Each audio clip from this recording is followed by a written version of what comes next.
And we're coming back to you live from our homes. I'm Sean. And I'm Zach. I just had nothing else to say about Yeah, that. same, honestly. It's like time to just move this along. Oh man. Well, Actually, I have one more thing to say. oh, Nobody will understand what I'm talking about. But you know the song Gerudo Valley from Legend of Zelda? yes.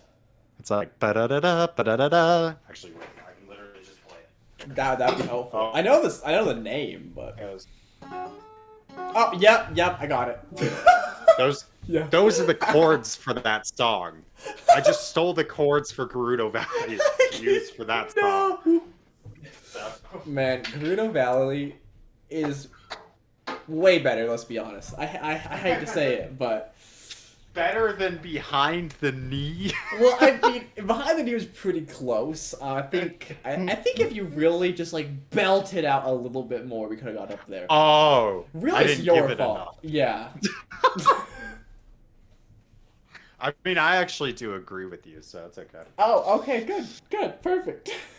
Yeah, it's fine. You think I suck at what I do, and I don't care. It's Man, fine. I don't care. am so glad you said it. I've been trying to for weeks. I've just been like, how am I gonna tell Sean? But How come we're? You ever notice we're in this strange? It's a loop. We're in a loop, Zach. I believe it. We're talking, and then one of us says something vaguely rude to the other person. Mhm. That person agrees and then tries to throw shade at the other one, and then the other one just agrees again with that shade. It's just it's an eternal loop of just shade. Isn't that what Spice X is all about? Yeah, you're probably right. I mean, I didn't really think about it, so yeah, you're probably right. why else do we record? I'm only here to throw shade at you. So, We've been doing this for almost 4 years now, and the only reason we continue to do it is to spend time together where we can just insult each other. I Is mean, that I what I'm don't hearing? see you as much anymore, so I have to find the time to insult you somewhere. Otherwise, I just wouldn't feel as complete as a person. No, Yeah. thank you. Thank you. I wake up every morning. I'm like, is today the day I gotta throw some shade at Sean? Oh, it's a Monday. Do you- Yes, man. Yes. And then Do Tuesday, you know- I'm like devastated. Do you know Maslow's hierarchy of needs? This is a Yeah, I deep do. dig. I do. You do. I do. Okay. So you know that at the top of the pyramid is self-actualization, right? Is that I can't remember all of it, but I believe you. So yeah, if all of your needs are met, then your highest need, according to Maslow, is to self-actualize, which is just Mm. basically to become the person that you were meant to become. It's very ethereal, very floaty, lots of things. He was kind of weird. Apparently he was super oh, I'm super self-actualized, but all of you guys need to work a little harder. But I'm I totally believe him. self-actualized. Yeah, when someone really really digs that deep to tell you, they probably are. But I was gonna say that part of our part of our self-actualization is just insulting each other. We've made it to the top of the pyramid, baby. At the very core of everything we are. Yeah, his the hierarchy of needs was brought up in probably 3 or 4 of my classes, honestly. And I swear it was always here is the bottom 3 things and then and there's some other stuff, but we won't go into that. Yeah. Yeah. No, I don't know. I talked about it a couple times. You think I would have talked about it more, honestly. Maybe I only heard it the one time and then stopped listening the few times when they told me about it. Honestly, that probably happened to me too. That does seem possible. But one time, Allie was in one of her classes. She was being shown the hierarchy of needs, and Allie knows the hierarchy of needs. Her work, that's a huge focus for them because it just makes sense, especially for kids with special needs. Yeah. See what they need. Let's start at the basics. Do they need food? Are they hungry? If they're not hungry, nothing else is going to work today. Right. It makes sense, right? But on that one, there was 2 additional tiers at the top of the pyramid. that I had never What? seen before and she had never seen before. And so What's she above literally it? like I don't even remember. Like, and that's the crazy thing. Like, I don't remember what was there. And when I type in like Maslow's hierarchy of needs, it's not there. What the fetch? Most of them end at What? self-actualization. What the Oh, fetch? oh, wait. Oh, here's one more that above self-actualization puts transcendence. Ah, Yeah, enlightenment.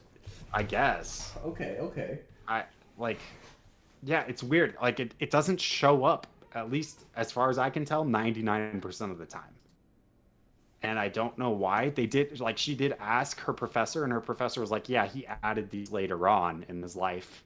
Oh, so he actually added them. I was gonna ask if he Yeah. did or if like it was just like some other person who's Well, like, you know what? No, there's two more things above this. that was my big question, like did he do that? Like is this just like your textbook like just adding their own crap? Yeah, I see self-transcendence a second time above self-actualization, which is an interesting like separation there. Well, You know what I Sean, mean? as an enlightened being like you Oh, are, I please, yeah. mean, Yeah. is that version true or is the original version true? Neither. Oh man. Maslow was a hokey and an No, idiot. no, this whole time I have based my entire college career off of the fundamental knowledge he has shared with the world. Yeah, you're a big dum dum for doing Man, that. I gotta start over. Let me Fish. tell you, as an enlightened being, the only way to truly become enlightened is to fully embrace the death of the ego and become one with the cloud of unconsciousness, as taught by Jung. Wow, I'm doing great then, because that's my second area of expertise. Oh, thank heavens! You're on a right. Yeah, just a little course correction for you, and you're gonna be just fine, kid. Man, all those other thoughts in my collective unconscious steering me the wrong way. I can't believe that. It's pretty embarrassing, honestly. You should I, tell them to shut up. oh, I did already. Don't worry. Always argue with the collective unconscious. That's what I always say. As an enlightened being, arguing is very good. Okay, okay. Are you're sure it won't just make me look crazy and like get thrown into like a mental asylum, right? Dude, I'm barely awake right now. Don't even talk to me about being thrown into mental asylums. I'm just saying. You're the one talking about arguing with the collective unconscious. Don't argue with an enlightened person. Argue with the collective unconscious. Gosh. Are you get off my still back, part of the Mom. collective unconscious as an enlightened being? No. Yes. It's complicated. So I'm better by than the collective arguing with unconscious. you, I'm still arguing with the collective unconscious on some level. But the wrong part of it. Big dum Oh, dum. that's fine. I gotta find the right part later. No, no, no, no, no, no, no, no, no, no, no. Or It's the right better part. yet, someone else will find it for me and share it with me through the unconscious. Do you want to know where the right part is of the collective unconscious? Is it the last part of me?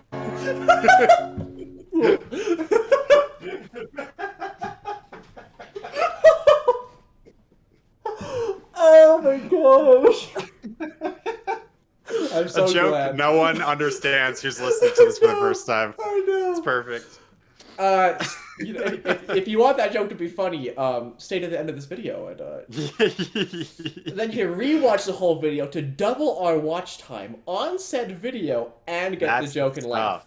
That's the stuff. You gotta listen multiple times to the video because it's gonna help you become enlightened. It's not because we want the watch time because we're trying to make it so we can monetize. It's not because of that. That'd be dumb. That's stupid. There's so many things you will miss. So many subtle nuances in Spice Wars the you nuances. miss the first time around. Let's talk about the nuances, Zach. Oh Like, yeah. Remember that one time? Uh-huh. Yeah, dude, that was great, wasn't it? Oh my gosh. And like, you know, uh, Oh boy, yeah, that was my favorite part, dude. You're a genius. dude, wow, my brain. So there's one time I was watching a video.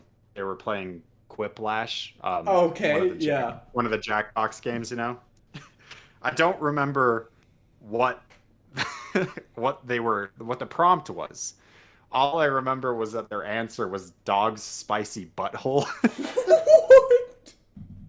And that is almost what I said. I was like, the nuances, dog's spicy butthole. Now I wish you said it. Oh, But then man. didn't give the explanation. I can't remember. That's the phrase I remember. That's Um, all. So, what kind of videos are you watching, Sean? Look. Very uplifting, very good, wholesome stuff. Oh, yeah, yeah. I mean, as someone who has thousands of videos in their watch later playlist, I think you should start adding a few more into those and never going back. Nah, man, I'm part of the YouTube machine, man. I'm engaging with content. I'm creating content. I'm part of the big bowl You're that part makes of YouTube the richer. problem. You're the problem here. I knew it. That's my self-actualization to be a problem. Was that when you self-actualized that very thought? Is that when you became enlightened? Was that the moment? It's analogous to Socrates being like, I'm the wise one because none of you are willing to admit, like I am, that I'm not actually wise. It's the same thing. I'm just like, I'm the problem. Sean, I want to thank you for bringing up ancient philosophers. Cause guess where I'm going today, baby? Let's go. We're so in sync. That's the subtle nuances of the Dog's Spicy Butthole podcast. What is this called again? Spicy Nuggs and Smash Bros. Sean, it's not subtle or nuanced if you say it directly. But if you really think about the nuance of it all. Oh, you're right. You're right. Okay, but before I get into the topic we talked about in class, I want to discuss with you, is I actually want to bring it back to last episode of Spicy Nuggs. Where we're actually gonna. I kind of just wanted to leave it in the past, No. I have thoughts, Sean. I came to a conclusion. You came to a conclusion? Maybe. Oh my. All right. I have answers for me, myself, and I that probably everyone else disagrees with, but it's fine. Remind the viewers what the heck we're talking about. Oh no. So anyways. So last episode, Sean brought up the idea of what is more important with let's just call it art. The artist's meaning of the art and what they're trying to get across, or the consumer's meaning that they get from the art. Okay? Everyone on the same page again? Sean, did I word it slightly correctly? The way you went, oh no, like you were saying yes, but you said no. It freaking killed me, man. I know. Sorry, yes, I'm on the same page with you.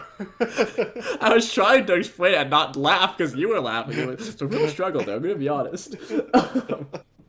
So, I blabbered off a few ideas at the very end of that. I don't even know if you even heard those or not because you were gone by that time, I think. I listened to it in editing. I thought they were great. Oh wow! Well, I am doubling down on what I said in that moment from last episode.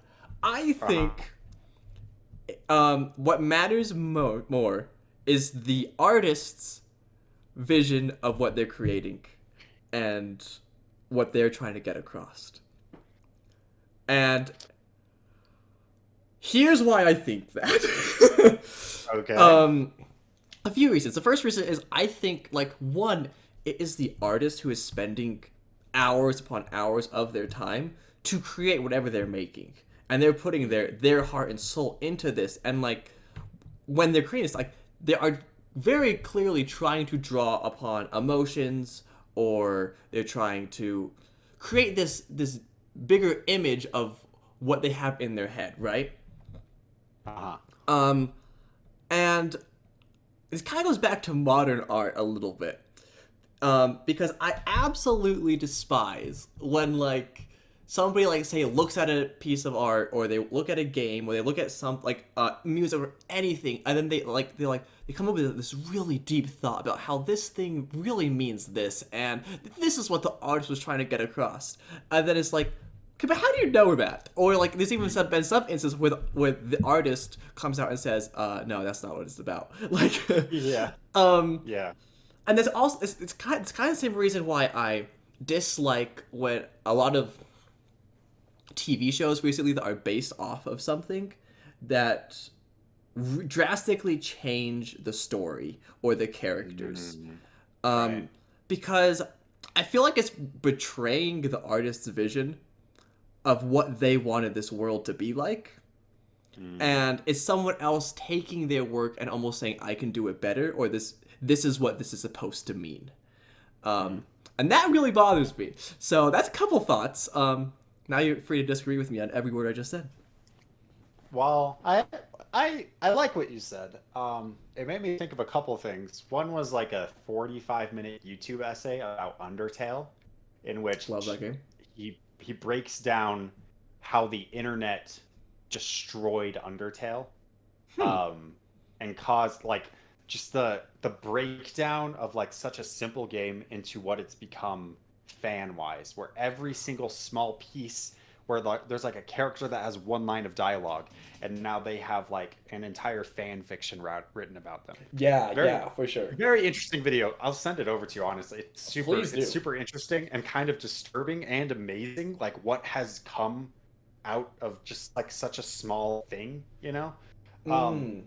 but my second, well, actually, that was my second thought. My first thought when you were talking was like, so let's say this, okay? Here's just like a thought experiment. I don't know if I don't know how you'll feel about this. Okay, sure. So an artist, let's say an author, writes a book with very specific meaning behind it. He knows exactly what each character symbolizes and represents. It's an English teacher's dream book.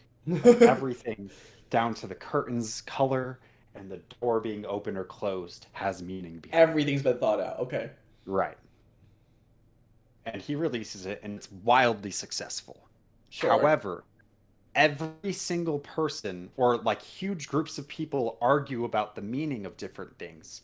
And there becomes like three different groups arguing about the meaning, and none of them are in line with his own meaning.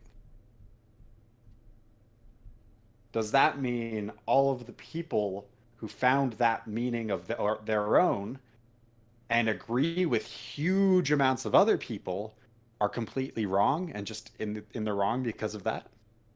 I don't necessarily think so. Which is interesting because I just like spout out how the creator is his vision is more important, right? Um, Hmm. but I do think there is wiggle room here where especially like as someone who enjoys like reading books or playing games or watching movies, like there is definitely like room for interpretation. And I think a lot of great art in general does leave room for this interpretation. Um, and I think that a lot of oh man, let's see how do I phrase this. I think that perspective and like life experiences, one influence the way we consume media and just entertainment in general. And like I think it's completely fine for one person to maybe get something out of a book that maybe wasn't intended, but it Hmm. still had a profound effect on them. I think what from my side, what I'm arguing is I dislike when it's like I said, like with my example with TV shows, where like it's like they're clearly changing a work or trying to put ideas into a work that weren't originally there. Hmm. That's where I feel like is it maybe I have an issue with Okay. it. Okay, then let me switch gears back to the Undertale discussion, because arguably Undertale would not have been what it was without the vast amounts of interpretations, fan stuff done about the game. because again, the game itself is a very small, self-contained experience overall. Like, obviously, there's a lot going on within it, and it's very cool. And I'm not ever gonna say Undertale's bad because I love it so much. But like, arguably, the impact of everybody else's interpretations of it have created in depending on how you view it, either a stain on Undertale or like brought it up to where it is today. Like one or the other. Like Hmm. I'm rich, you know.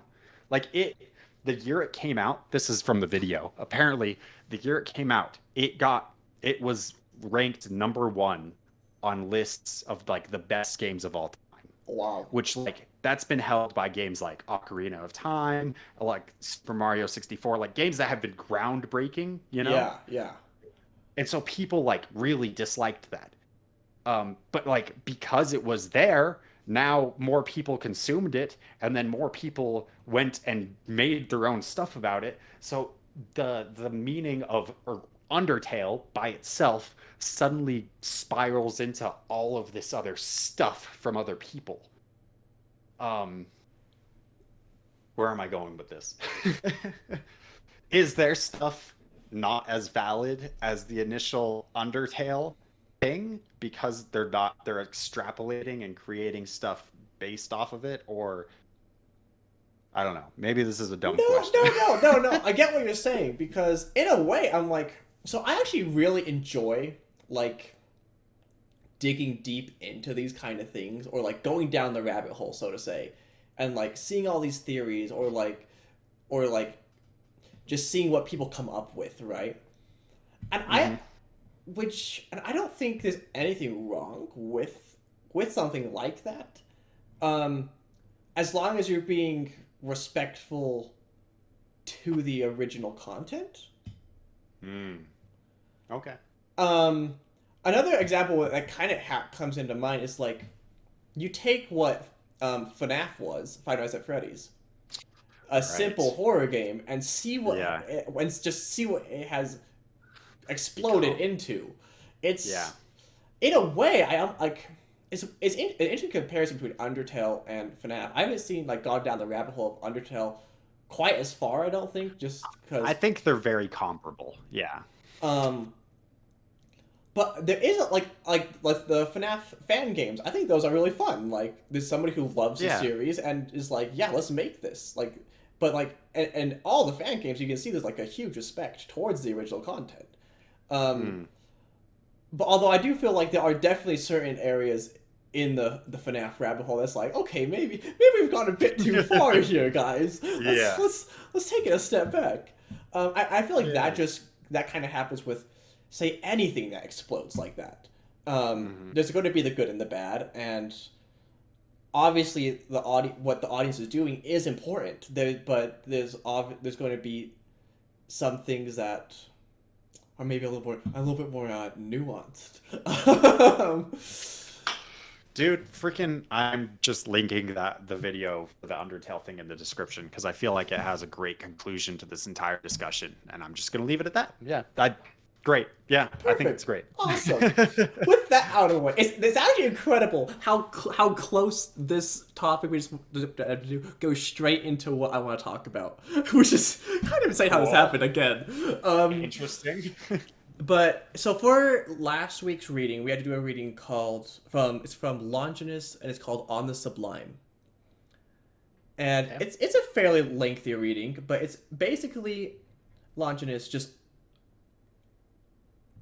giving an outline. He's mostly talking about poetry and stuff, but he talks about what makes a work of art truly sublime, what elevates it above everything else. Hmm. Um, and in a way, I think that those last two examples we just gave of Undertale or even FNAF, like some people might even argue those are sublime. Yeah. Um, and so there's a couple concepts that like stood out to me while doing the reading. One was the for something to be sublime, it needs to um, elevate, not just like produce the emotions is going for, but to elevate those emotions to a different level.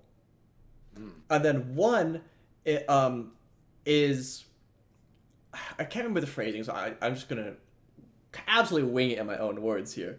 But Beautiful. basically, something for something to be sublime, it has to stick with you. It has to be something that um, like you cannot get off your mind. Like even like after you've witnessed, maybe it's a week later after you've experienced this work of art or something, but it's something that just does not leave you. Um, Mm.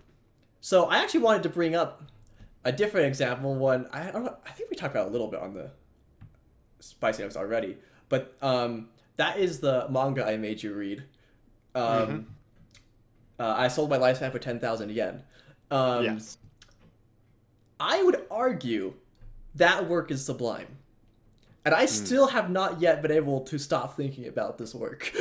um, so I want to throw it out to you. What are some just works or creative arts that you have experienced that you would consider to be sublime, and why?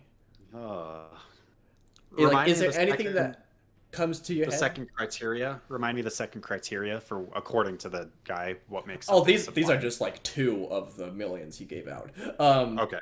but one was elevated emotions, and the Uh second huh. one was basically it's almost timelessness. Like it's something that sticks Ah, with yes. you for a time after you've experienced it. Okay. Well, I mean, since we're already talking about it, freaking Undertale is that for me. Mm, Like, no question.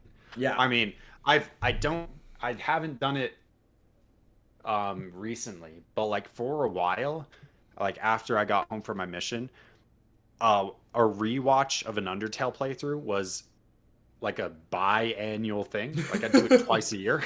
Yes. And maybe that didn't mean like the whole thing, or maybe it didn't mean every single You're route, just like, watching my genocide. run every year, right? Dude, heck yes, actually. I mean, yours was, I counted yours as one of my biannual things. Like, I do remember that being like, oh, good, Zach's doing it, so I don't have to watch someone else who already watched it. Nice.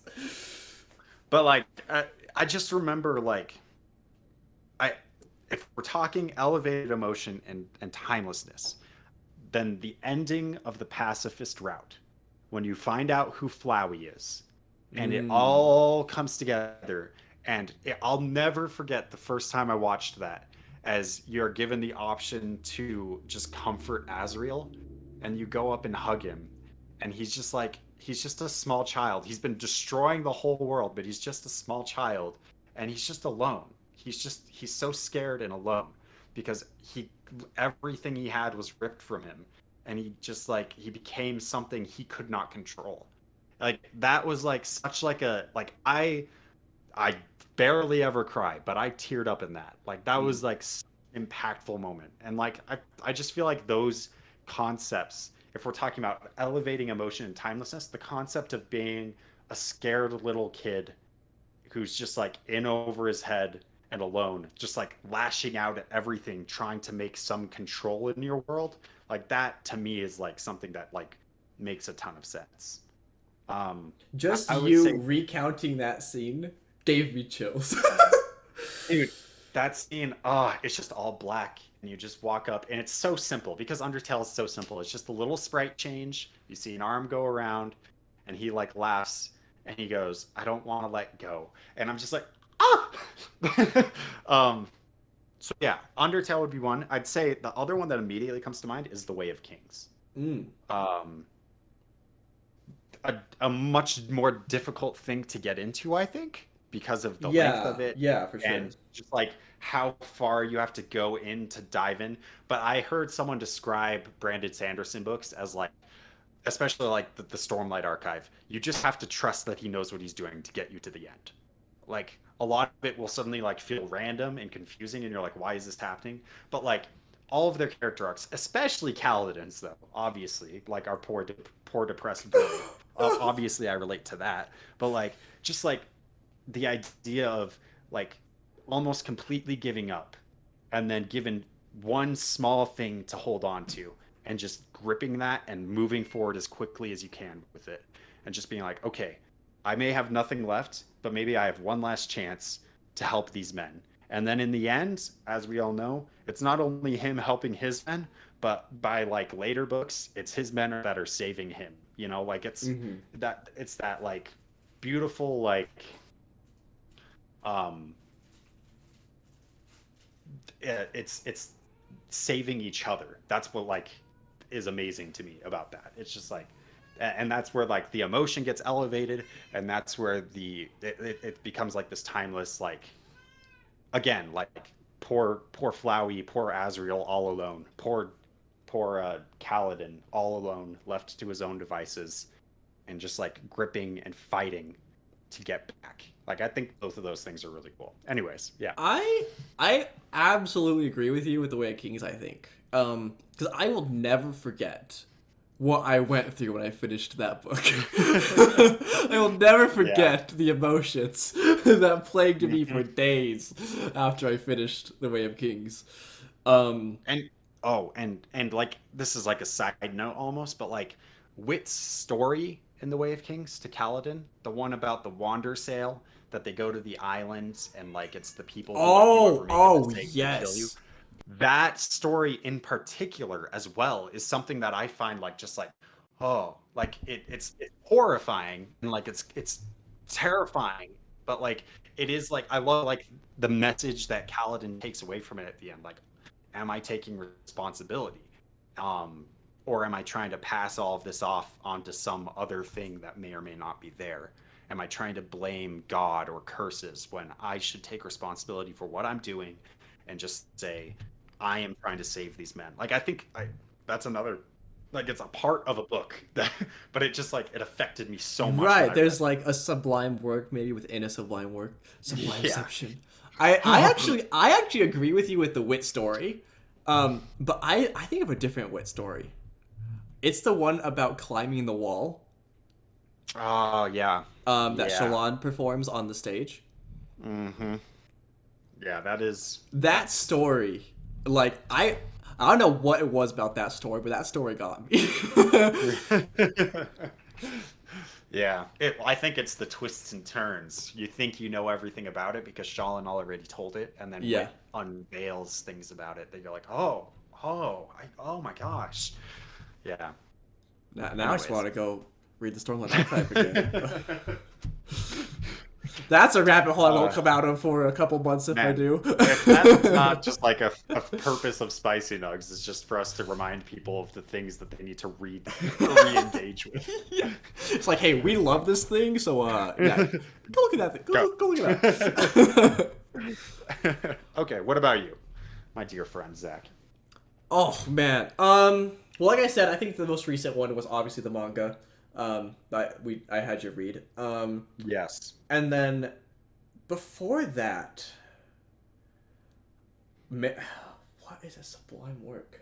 See, that's the problem. I have so many things. One of them that has like really stuck with me, and like I freaking it's my wall. It's like literally my wallpaper right now on my phone and my desktop.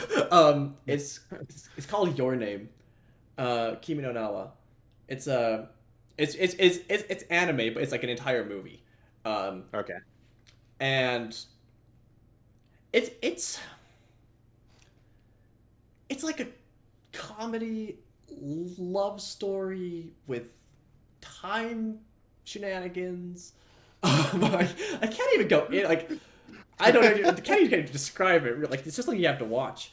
But I Yeah. remember like it probably helped that I watched it at like literally 1 o'clock in the morning because it's always when I find these things. But Usually, yeah. but man, I freaking adore this film. I feel like for me, it's something that's like truly sublime. It's never like something with tons of action and tons of explosions. It's always like something down to earth. It's like maybe it's a slow, simple story that just really pulls on like certain emotions and has like specific messages that like Just to be better in some ways. Like something like that really hits me. I feel like, but You know, it's funny. You say that because I would say another Sublime piece or pieces for me, are both Last of Us games mm, because interesting. those are Okay. I because obviously it's not the zombie thing. It's the characters. Like that's I heard The Last of Us described as deep characters, simple story. And I Yeah, think yeah, that like encapsulates it to a T. To me it's like it's not a story about trying to save the world from a zombie virus, although that is there. It's a story about a father who has lost everything and given up on humanity, and about a girl who kind of rekindles that for him. yeah. And I then the oh second one is that girl now growing up having to deal with the consequences of past choices, right? Like it's a story about people. And I think that's like that there's timelessness. Like it's a story about people and you don't get like more like it, relatable than just like we're talking about people yeah. reacting to their world. Like I think that's just like anyways, yeah. I've only played the first game, but I absolutely adore the first game. Well, No I'm glad opinion I on the didn't second spoil one, anything. but what was Glad I didn't that? spoil anything for the second Oh one. yeah, yeah. I mean, I've heard very very mixed things about part two. Oh Um, yeah. Well, and that's the thing. It's interesting that I would call it Sublime because I think a lot of it's such a divisive game. But there's like it's such like a again, it's a story about people, and that's what matters to me. I mm, think there's so many people who nitpick very specific things about the game that they dislike, and then there's other people who have very valid arguments about what's bad about the game, and I think both of those are fair. But to me, it's still just like it's a story about people. And because it's a story about people, it's not trying to be some grand thing. It's not like Kingdom Hearts. Kingdom Hearts to me is like the opposite. It's very shallow characterization with a very deep story that kind of goes nowhere because of it. mm. Like, and so, yeah. Anyways, Okay. Well, speaking of The Last House, have you been watching this series? no, I haven't. Have you? I have. I just watched the newest episode yesterday with I've Jacob. heard I've heard real good things. Has it been living up to how the game was? Um, it's definitely pretty good. The first, especially the first episode, it was like scene for scene basically from the game. Oh, Like good. they even like use the dialogue from the game. Um, That's good. I very much appreciated that. Second episode was pretty it had it followed the game really well. Still, they added a few things like just embellishments or whatever, which is fine. You're taking something from a game, putting it to the screen, right? It's gonna be things you have to Yeah, change. of And course. then the third had a whole different POV.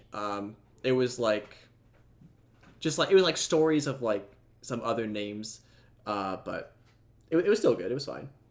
All right. I'm waiting to get Fair back for enough. the main stuff next week. But we'll take it from there. Fair enough.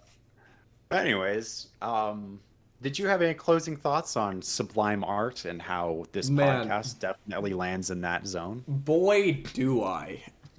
If you want some Sublime art and just some Sublime experiences in general, check out the link in the description below. They'll take you to our wonderful merch store where everything is truly Sublime. Oh, oh. You know what truly is sublime about the merch store? Whenever I think about the merch store, I see the stars. It's the eternities, but at the same time it's so focused on very specific items that you could buy with money and give to us. And that's what brings it down to our level. It's an eternal kind of growing far greater than we can understand and then brought down at the same time to our understanding. The It's merch kind of beautiful. store is about humanity, about earning and spending money on what is truly sublime. That's what it's all about. That's what it's all about. Thank you all so much for watching. That should happen again. Take it away, Sean. Take it away. Thank you all so much for joining us today. I'm still Sean. I'm still Zach. And we'll see you next time. Bye-bye. See ya.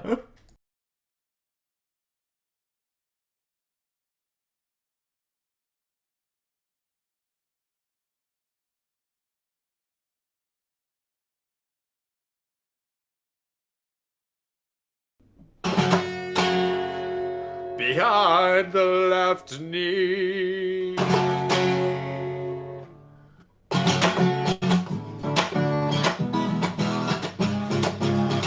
Behind the left knee. The left knee. Behind the left knee. Sean's left knee. Behind the left knee. Behind the left knee.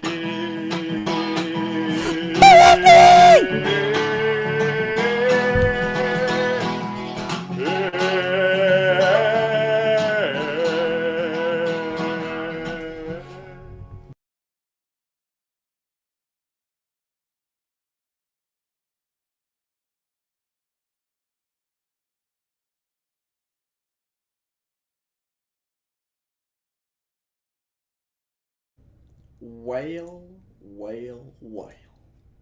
What do we have here? Well, I do believe that there is a stinky piece of trash floating in my pants. What? Where? I mean, don't answer that. Did you ask something? I No, didn't hear anything. no. Oh, good. Moving What did right you say? along. What'd you say? I was just like, where? Actually, don't answer that. And that was it. Behind the left knee. Not the left. I told you not to answer. That's the way we. Wait, are you recording? Are we recording? Yeah, we are. Oh, dude, here we go. Here we go.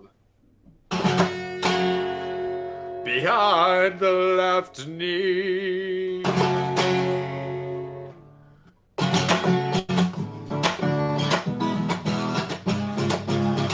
Behind the left knee. The left knee. Behind the left knee. Sean's left knee. Behind the left knee. Behind the left knee.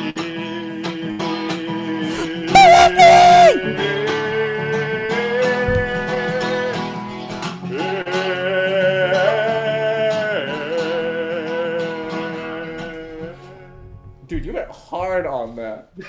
Dang, son. Still trying to keep this like using new end songs. Man, You I know. need to like mentally prepare myself before like I start recording for that moment. I'm never prepared. You just, you gave me inspiration when you asked where in my Hey. pants the trash was. So like, sometimes when you get inspired, you just gotta act. Man, and you know what? You came with that masterpiece, so